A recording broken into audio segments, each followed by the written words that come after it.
Ops VS NPS, फिर से वापस आएगी कर्मचारियों की पुरानी पेंशन योजना, जानिए सरकार का क्या है मूड। ऑप्स वीएस एनपीएस, देश भर में पिछले काफी समय से पुरानी पेंशन योजना यानी ओल्ड पेंशन स्कीम को फिर से लागू करने की मांग हो रही है। ऐसे में अब सवाल ये है कि क्या आखिर कर्मचारियों की पुरानी पेंशन योजना फिर से वापस आएगी या नहीं।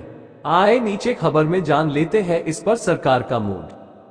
पिछले काफी समय से देश भर में पुरानी पेंशन योजना ओल्ड पेंशन स्कीम यानी ओल्ड पेंशन स्कीम को फिर से लागू करने की मांग हो रही है। इसको लेकर पूरे देश में राष्ट्रीय स्तर पर आंदोलन चल रहा है। जब जब चुनावी सीजन करीब आता है इसकी मांग और तेज हो जाती है। 2000 के नोट के बाद आरबीआई ने 100 रुपये के नोट को लेकर जारी किया बड़ा अपडेट। ऐसे में आगामी लोकसभा चुनाव लोकसभा इलेक्शंस 2024 के मद्देनजर अब नए सिरे से पुरानी पेंशन योजना ओल्ड पेंशन योजना को लागू करने की मांग को लेकर बहस छिड़ गई है। एक तरफ सरकार जहां पुरानी पेंशन को लागू किए जाने के पक्ष में नजर नहीं आ रही है, वहीं चुनावी माहौल में विपक्षी पार्टियां पुरानी पेंशन व्यवस्था ओल्ड पेंशन सिस्टम की बहाली पर लगातार सियासत करती आई है। आगामी चुनाव में भी कुछ पार्टी इसकी बहाली के मुद्दे को उठाकर वोटर को लुभाने का प्रयास कर सकती है। ऐसे में क्या लोकसभा चुनाव को देखते हुए केंद्र की मोदी सरकार कर्मचारियों की मांग को ध्यान में रखते हुए एक बार फिर से पुरानी पेंशन को वापस ला सकती है? ये सवाल इसलिए उठ रहा है क्योंकि सैलरीड और पेंशनर्स एक बड़ा वोटर वर्ग है। चुनाव के देखते हुए सरकार इन्हें लुभाने का प्रयास करती रहती है। कई राज्यों में कर्मचारी पुरानी पेंशन योजना बहाल करने की मांग कर रहे हैं। आखिर न्यू पेंशन स्कीम को छोड़ कर्मचारी फिर से पुरानी पेंशन की मांग ही क्यों कर रहे हैं? क्या सरकार उनकी मांग पर कोई हल निकालने की कोशिश करेगी?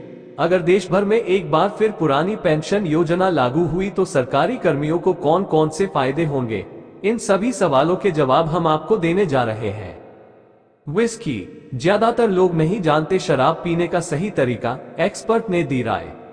ओल्ड पेंशन स्कीम ऑप्स क्या है?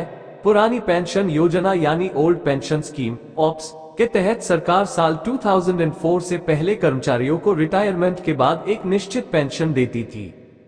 ये पेंशन कर्मचारी के रिटायरमेंट के समय उनके वेतन पर आधारित होती थी। इस स्कीम में रिटायर हुए कर्मचारी की मौत के बाद उनके परिजनों को भी पेंशन दी जाती थी। हालांकि पुरानी पेंशन योजना ओल्ड पेंशन स्कीम को 1 अप्रैल 2004 में बंद कर दिया गया था। इसे राष्ट्रीय पेंशन योजना नेशनल पेंशन स्कीम से बदल दिया गया है, जिसके बाद से इसको वापस लेने की मांग काफी जोरों से हो रही है। वहीं पुरानी पेंशन योजना लागू करने की मांग भी लगातार की जा रही है। यूपी वेदर अपडेट, यूपी के 36 जिलों में अलर्ट जारी, जानिए कब मिलेगी हाड़ कंपाने वाली सर्दी से राहत। पुरानी पेंशन योजना ओल्ड पेंशन स्कीम के फायदे। इस स्कीम के तहत कर्मचारियों को रिटायरमेंट के समय उनके वेतन की आधी राशि पेंशन के रूप में दी जाती है। पुरानी पेंशन स्कीम में अगर रिटायरमेंट के बाद कर्मचारी की मृत्यु हो जाए तो उनके परिजनों को पेंशन की राशि दी जाती है। इस स्कीम में पेंशन देने के लिए कर्मचारियों के वेतन से किसी भी तरह की कटौती नहीं होती है। ऑप्स में रिटायरमेंट के समय कर्मचारियों की अंतिम बेसिक सैलरी का 50% यानी आधी राशि तक पेंशन के रूप में दिया जाता है। इस स्कीम के जरिए रिटायरमेंट के बाद मेडिकल भत्ता और मेडिकल बिलों की रिम्बर्समेंट की सुविधा भी दी जाती है। इस स्कीम में रिटायर्ड हुए कर्मचारी को 20 लाख रुपए तक ग्रेच्युटी की रकम दी जाती है। ओपीएस बहाली पर सरकार ने फिर साफ किया अपना रुख। हालांकि इस योजना को फिर से लागू करने को लेकर सरकार ने अपना रुख एक बार फिर साफ कर दिया है। लोकसभा में ओल्ड पेंशन स्कीम की बहाली के इस मुद्दे पर को लेकर किए गए सवाल के जवाब में वित्त राज्य मंत्री पंकज चौधरी ने कहा कि सरकार के पास ऐसा कोई प्रस्ताव नहीं है। आरबीआई ने भी ऑप्स को लेकर किया आगाह। वहीं भारतीय रिजर्व बैंक आरबीआई ने भी पुरानी पेंशन योजना ओल्ड पेंशन स्कीम यानी ओल्ड पेंशन स्कीम ऑप्स को लेकर आगाह किया है।